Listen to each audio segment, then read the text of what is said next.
this, folks, is the very first show that we have on entrepreneurship and innovation. And it just so happens that it begins in or during Hispanic Heritage Month of 2022. I'm very excited to have an entrepreneur, a really, I guess, an innovator and inventor, because you've created some incredible apps. And I want to introduce Luis Cuneo. And let's begin, Luis, by asking you, how did you get here today?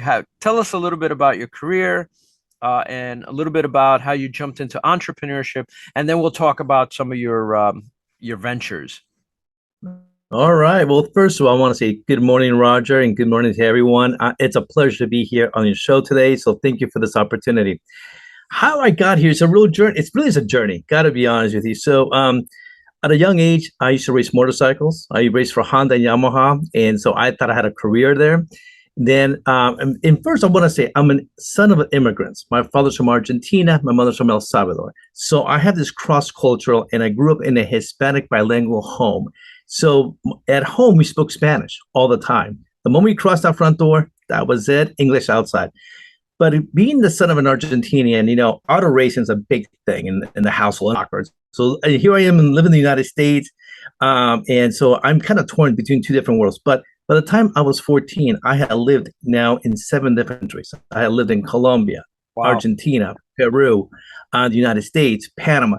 So I had a cross-cultural world already at 14. And I moved back to Argentina and I started racing for Fiat, high-performance go-karts. And I wanted to be a Formula One race car driver. What I was told at a very young age that I had this aptitude for difficult things, that I like challenges.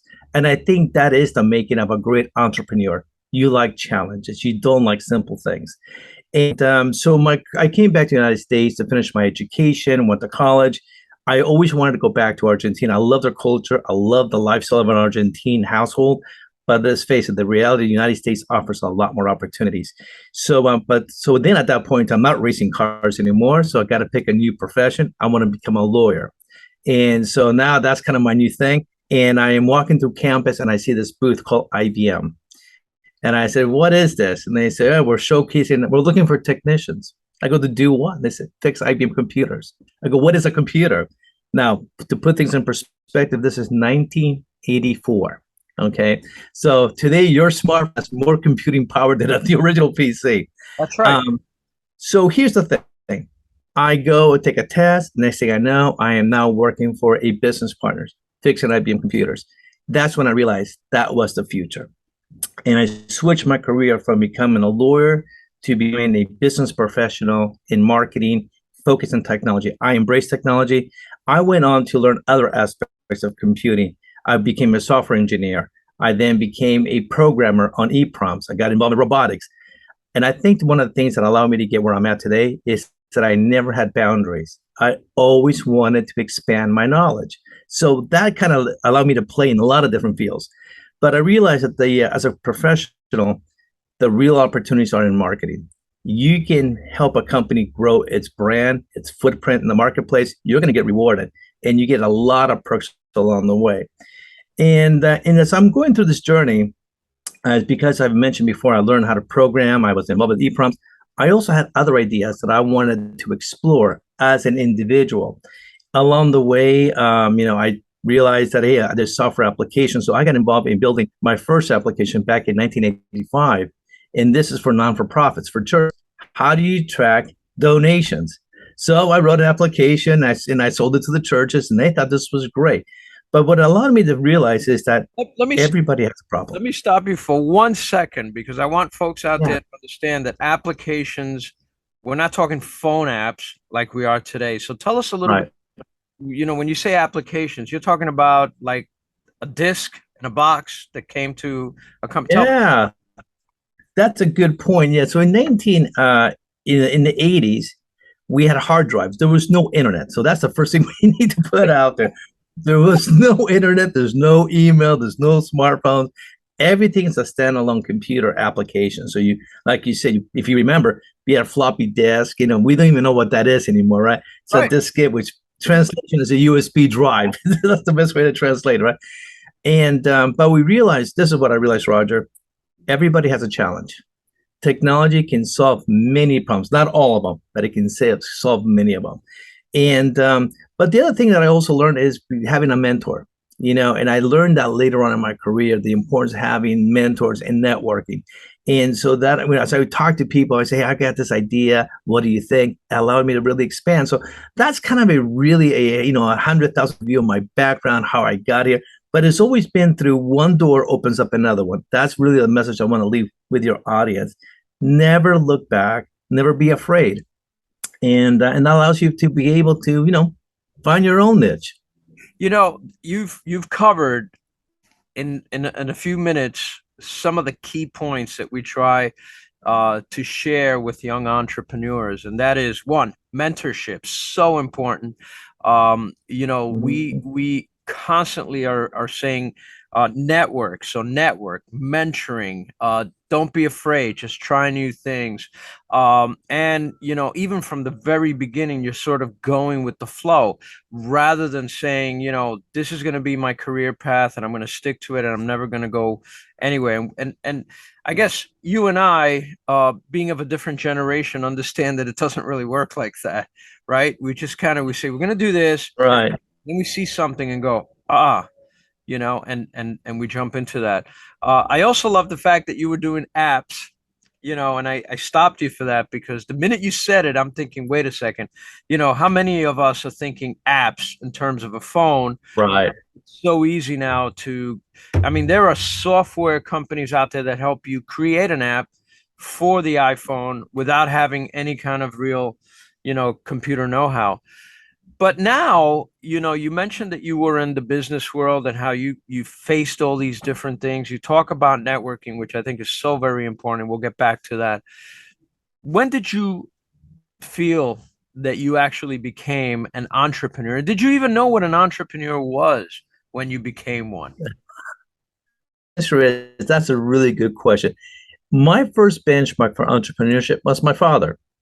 My father, we call it today the side hustle, right? That's a term that we use today. Yes. My father was a mechanic by trade and also an engineer on the side. And so in the mid 70s, he took what we call a small bump in a car. And back then they would break down relatively, once you bought a car, within a year they break down. They were an expensive part. But my dad reverse engineered that product in the 70s. So watching him figure out how to solve a problem was really my first mentor. I want to put it that way. Just watching him. And then you talk about networking.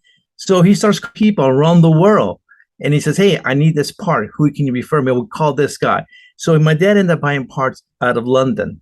Then he ended up buying parts out of Japan. He would travel. And this is Oh, not someone who went to business school. This is a guy who didn't speak English fluently, but he knew what he wanted. And he knew amazing. the art of conversation. That was it, right? It's the art of a conversation, not networking. It's how to hold a conversation and make your point. So watching him do that, within 10 years, my father built a great business and he sold it. And then he said, okay, I'm going to do something else. My dad, from that opportunity, it got him into TRW, the largest distributor of other parts in the world. And so that was really and then we talk about networking. I wanted to race cars. So I was still not connected in that world. I was talking to people in NASCAR, Indy cars. I want to race. And so I realized the power of who you know defines who you are. So Yes. that's really the message I want to share with you. Yeah, that's a great message because I've been teaching for a while. I'm also an entrepreneur and I've launched several businesses and I tell my students all the time, you could have the best resume in the world, but it's really about who you know. I mean, it helps to have the best resume because I think students today and young entrepreneurs feel that they don't need to go to school; they can just launch a product. And my feeling, or a venture, but my feeling is it's really about learning. It's really about connecting. Um, it sounds like you had an entrepreneurial track going way back to your dad and your family, which is something important here in during Hispanic Heritage Month, because I think one of the things that gets lost when you look at entrepreneurship with Latinx and Latinos, Hispanics, is that this is really a mindset for many of our, Latinx cultures or, our countries. This is a mindset of, in many countries, in Latin America, you don't really look for a job, right? You create the opportunity. And I think they bring that mindset here. How do you feel about that? And is that something that you think inspired you, at some point to create your own opportunity? Roger, having lived in South America, you're right about that. I mean, it's there is no IBM where I grew up in Argentina. There is no Microsoft. There's really no major corporation. I mean, there were big companies, but the jobs were limited. So you had to figure out how to wait, right? Now, the challenge here is now you come to the United States. Our mindset here is different. Here, we don't think in thousands, we think in millions. And nowadays, we think in billions. That's the problem, right? So the challenge that I see today for a small business here is that you want to, sometimes you want to chew off more than you can manage. And so I always say, your business, accordingly to your income, and you'll be fine. The moment you say, I want to become a $10 million company, when you're small, going to break because you don't have the skill sets, you don't have the revenue. So grow slowly. But the entrepreneurship, remember, this country is still founded on small businesses. Every company that we know today, an IBM, a Google, and Amazon, was a small business at one stage. I Yeah. mean, nobody was a big corporation, right? We all started small business. The difference between an Amazon today and, let's just say, my company is that Amazon knew the right people for venture capital. They were able to build a team overnight. That's the difference when we talk about networking, knowing people that I can get access to those resources. Whereas I want to build, let's say, a shoe factory and I don't know anyone. Now I got to do this on my own merits, my own family. It's a different struggle. So I hope that answers the question because everybody is a small business. It does. It definitely does. But it also opens up another topic of discussion, and that is um, for funding a business, or at that moment when any entrepreneur is looking to fund a business. How is it different for the Hispanic entrepreneur or the Latin entrepreneur as opposed to, let's say, someone who's not Latino, who maybe has had several generations of family living here? Uh, and in your own ventures, how many times did you go out looking for funding, or how many times did you just, because you talked about starting small, how many times did you build it from scratch with just the only resources you had and never bothered to look for funding? Tell us a little bit about that. Sure. So I want to share two stories with you. And this is my favorite story because you can build a company and sell it in 90 days. It is possible. Yes. Back in 1995, I was a horrible golf player. And in working with a friend of mine, we built a desktop application, just for clarity, not a mobile app, but a desktop application and how to play the best game you can as an individual. And so now that I knew technology, I took into consideration how to build what are the points I needed. But the thing was this, the right people. Now, we bootstrapped this company ourselves, so we were able to, it didn't take a lot of capital, but we were able to bootstrap this in 90 days. We were, through one of our partners in network of American Golf, we got in front of a Japanese company, and they were going to be an investor. They actually bought the intellectual property from us in 90 days. And they said, we like this. We don't want to invest, but we want to buy it from you. Are you for sale? Lesson learned. And this is the problem with Latinos and with a lot of entrepreneurs who come from overseas. They want to share the business with the family and pass it on to your kids. I think that's a mistake.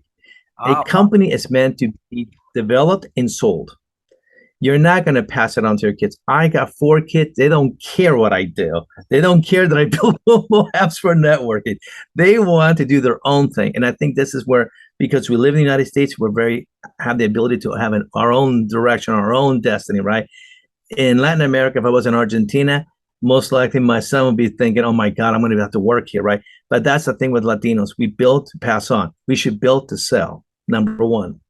Wow. Number So good. Go ahead. I'm sorry. That's just No. Number two, we get involved in industries that are considered not attractive for investors. For example, I'm going to do construction. There is no investors out there for a startup construction firm because the way they look at it, this is you're getting 1 gig today and then you have to wait for your next gig. So there's no trajectory of growth there. I mean, it's really hard unless you're going into federal contracts, and even then, that's kind of a gamble, right? But we need to start thinking as Latinos in this country, we got to leapfrog our thought process. We cannot think about building, I'm going to build a company, a technology company's web pages. No, I should be thinking about a company that's going to focus on AI. It's big data, data security. I got to start thinking bigger. I got to leapfrog my generation today and start thinking about the next generation. This is where I give a lot of credit to other cultures where they sit there and say, I'm going to build something, but I don't want to stay on today's technology. I want to build the next generation. So my advice to you as entrepreneurs, leapfrog your thought process. And I will tell you my story about my job because that's a perfect example how we leapfrog and how we're ended up today. But that's the advice I give you. Think big and think in the future. That is one of the best pieces of advice in general that I've heard from someone. I think you're absolutely right because the perception is that when you think of Latinx business owners who've created their own, you're thinking dry cleaners, you're thinking bodegas, grocery stores, Right. those little retail businesses. And we have actually at Brooklyn College, there's a lot of students who are sort of faced with that problem. The parents Right. give them their business or want them to take over the business. And sometimes they don't want to do that. Or if they do, they want to take it to the next level. I think of, Gary V, who, started with his father's wine company and then built it into something completely different. But I think that's a sound, wonderful piece of advice, especially now moving forward, for all Latinx, entrepreneurs. So thank you for that. Yep. Um, Tell us what you're doing now as an entrepreneur, because you've been doing, tell us about your company, and you've been doing this now for a while, having come from IBM. But tell us a little bit about that, and then we'll talk about some of your other projects. Sure. So, kind of along those lines of entrepreneurship. So, I'm with IBM. I've now, in the course of 20 years, I've had two business units that yield over $1 billion. You've seen again that thought process of big data, resources. And I had a great career at IBM, and I enjoy my 20 years there.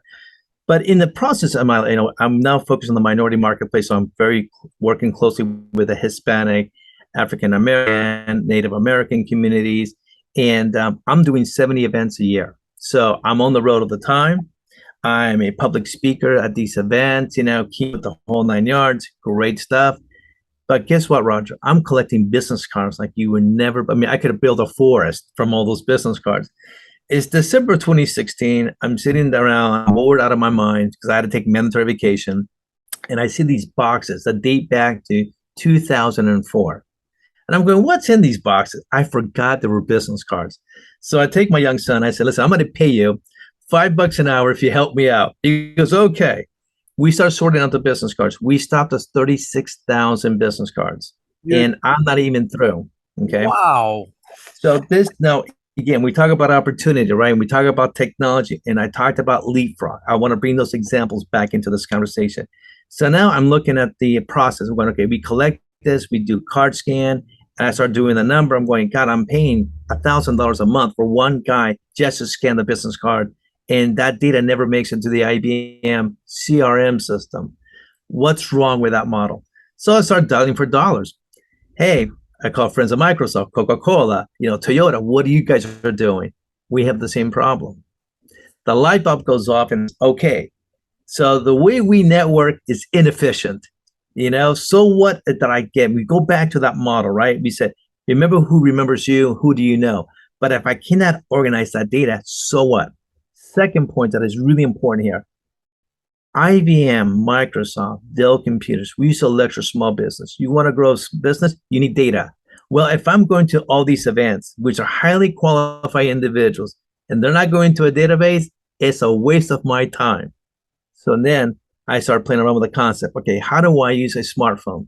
Forget about business cards. I don't want a digital card. I want my smartphone because I have that with me all the time. Can I turn that into a business card so that I can exchange data? So in 2017, I realized that if I wanted to pursue this, I had to take the biggest gamble of my life. I needed to retire from IBM and now bet everything on this one concept. Because if I built this at IBM, it would have been their idea. So I had to retire completely from IBM, which I did in April of 2017. It was my last month at IBM. And then, like any good marketing professional, I did market research to validate the idea. In 2018, I went on to my first pitch contest, Startup Grind in Silicon Valley, in front of 300 other startups to Wait. pitch your idea. I have to stop you. I was just at Startup Grind this year. It's an incredible Yep. place. I had no idea that you had been there. That's incredible. So it okay, Yeah, go yeah. on with the story. I just have to stop there because we do talk about Startup Grind. No, no, no. But I want to share that with you because the ideas we have, all of us have great ideas, right? But you got to validate your idea.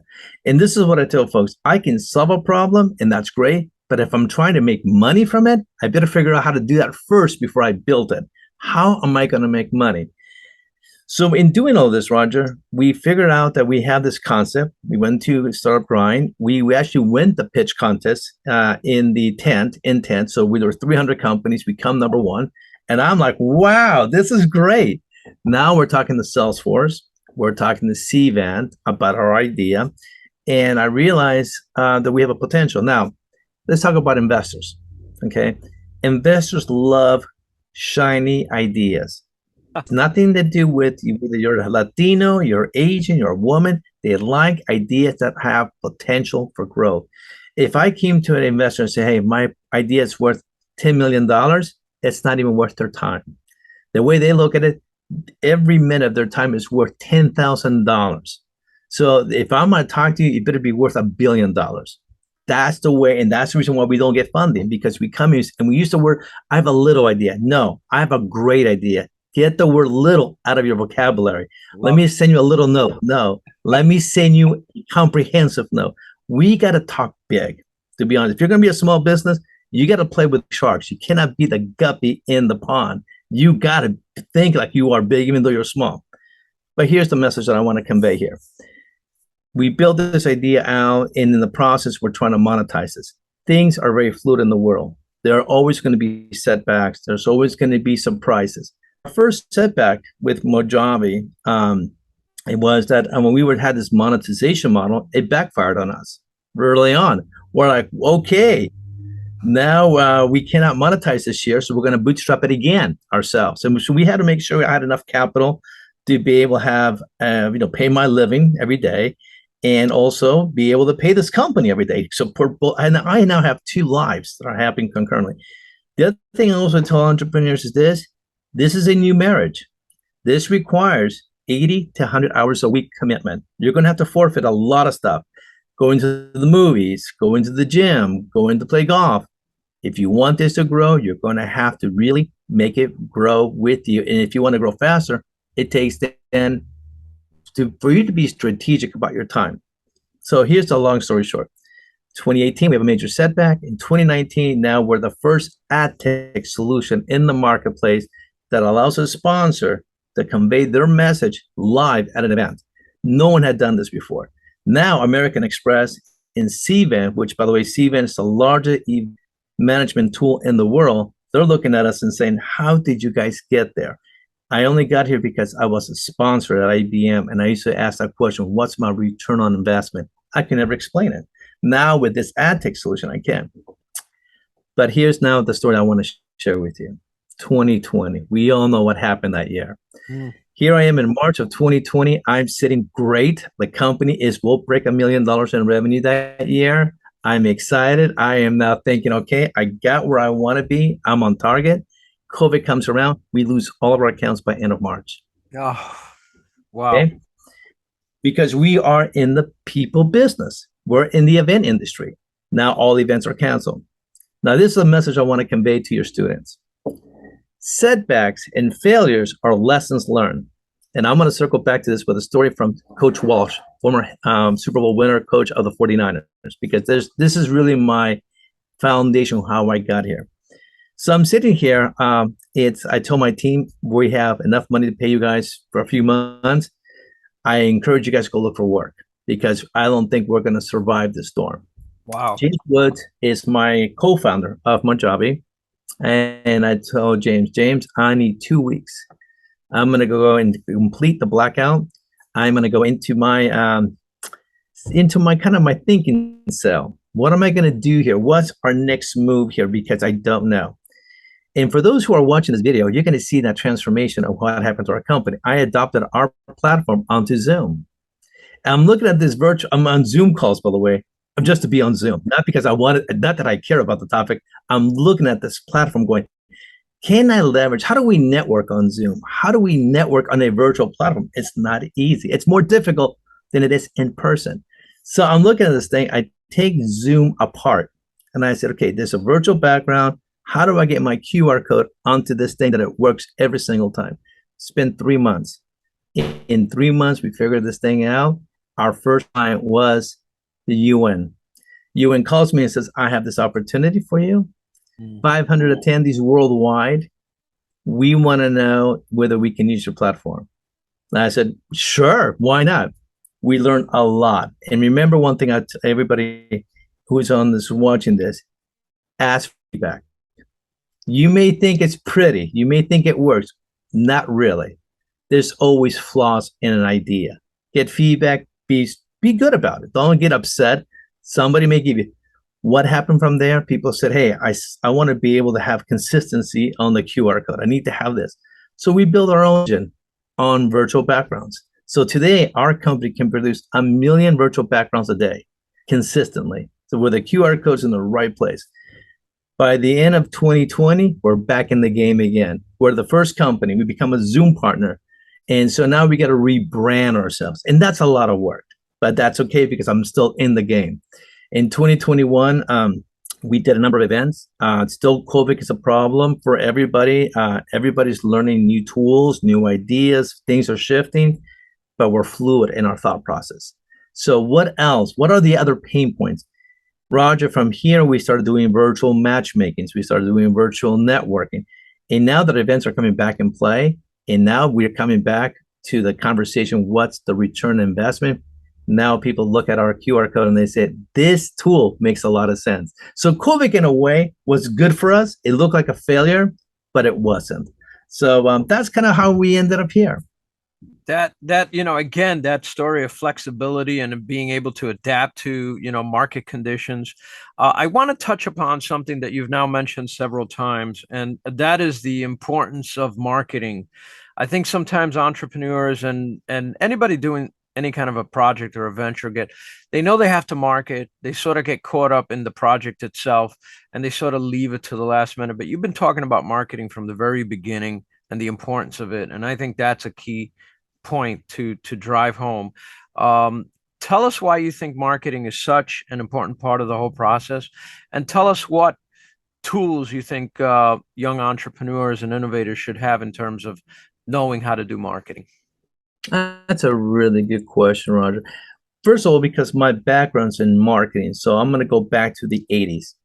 The what we call today the funnel. So the funnel is, if I want to bring you to the well, I got to encourage you to come to the well. That's marketing, right? That's how you get there. Now, the sales aspect of it is my salespeople. They close the deal. They do the conversion, right? There's 2 steps to this, right? So let's talk about retail for a second. So retail, we have end caps, which is the very end of an aisle. We say, hey, buy this drink for $1, right? And that motivates me to buy that. Or we go down the aisle, we see this big sticker, right? It's on sale. But when you're a startup, you don't want to forfeit your profits. So you want to get people excited about your product because you're innovative, you're different. And there's a price for that. Never give away the profits. And I think that's the problem with Latinos. We come from a community where we negotiate everything. We nickel and dime each other. Yeah. We don't set our value and say, hey, I'm worth this much. I've had Latino, oh, I'm not going to give you that much money. I'll give you this much. I'm going, I didn't save us on discount today. This is the going price. We got to protect our intellectual property. So marketing tells people why I'm different and why you need to buy my product. Crazy example of this was Apple. Apple was a company that always pushed innovation. Look at their products. They're more expensive. Their computers are more expensive than Windows-based systems. Their smartphones are more expensive than Android phones, right? Why? Because they sell value. And I think that's what marketing is all about. It's conveying that I am more valuable.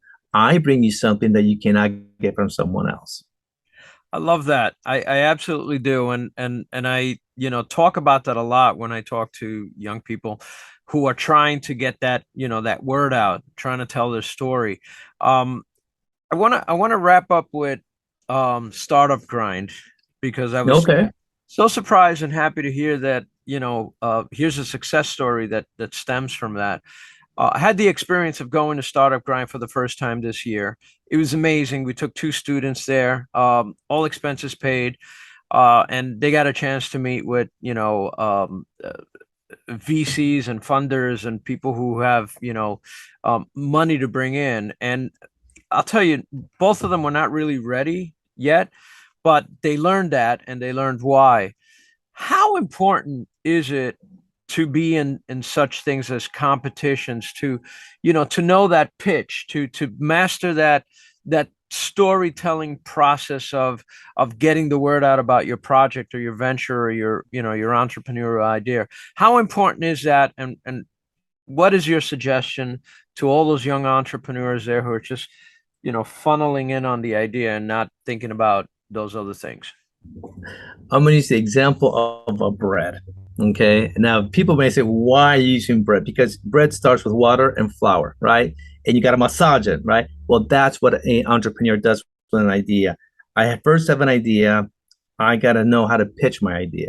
So you have to practice. And there are tools today that are available today for free that you punch in your idea and you say, and I'll give you an example of Mojave and Q. When we started with Q, we were calling ourselves a networking app. It was very complicated. People got confused. How do you compare to LinkedIn? It was a challenge, right? Today, our view is we're an ad tech platform designed for engagement. That's our message there. But it took us years to massage that message through trial and error. So we worked on it. I mentor today a young man out of Queens, and I tell him, tell me your idea in 90 seconds. And so that's the thing. You got to be able to pitch your idea at any time, anywhere. And there are different pitches. There's a sales pitch, there's a VC pitch, and there's a pitch about who you are. Have all three in your pocket because you never know who you're going to meet at an airport, at school, for then the subway. Someone says, tell me what you do. Got to be able to tell. I always tell folks this: your journey, your story, is not about you. Think of the why. Why do you do this? Don't tell me because I want to have a better product. No, you do it. That's not the why. That's the because. The why. Answer the why and you will get there. There are videos on YouTube that answer that question, the why. I think the why is the most important because it is about how you differentiate your brand from everybody else. That's a brilliant answer, and I thank you for that.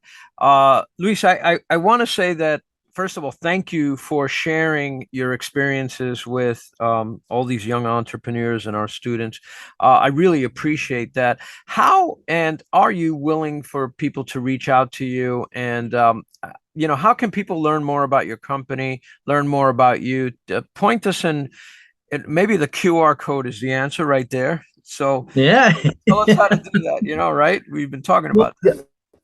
Yeah, so today again, just to let you know, so today we're one of the fastest growing mobile app for engagement and networking, both virtual and in-person events. We're working with the federal government. We're working with the largest women-owned businesses called WeBank. We are now working with Urban League across the United States. So we are working with a lot of different organizations. And like I said before, we are rebranding ourselves. But as far as how to connect with me, you're more than welcome to share my email address. Any student from the academy can now reach out to me directly and I will answer them back about any question they have about entrepreneurship because this is my philosophy. You have to pass it forward. I'm very lucky that I've had great mentors, great teachers that helped me along the way, and I still do. You cannot do this by yourself. So my view is you pass it forward. So anybody who has any questions can reach out. And if you want to download Q, it is free. And let's network on Q. You're welcome to share this with your students so they can connect. But yeah, I think it's important to all of us stay connected. Well, I thank you very much for that and for your offer to share your experiences.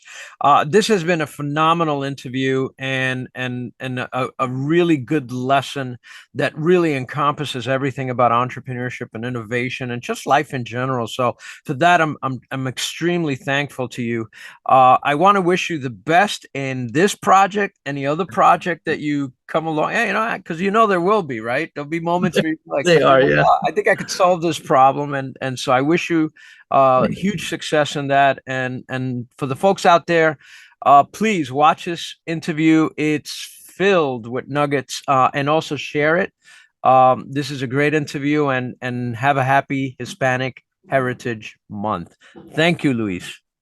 Thank you, and thank you to everybody as well. And again, wish everybody a great Hispanic Heritage Month. And always remember, never give up. There's always tomorrow. Keep going at it.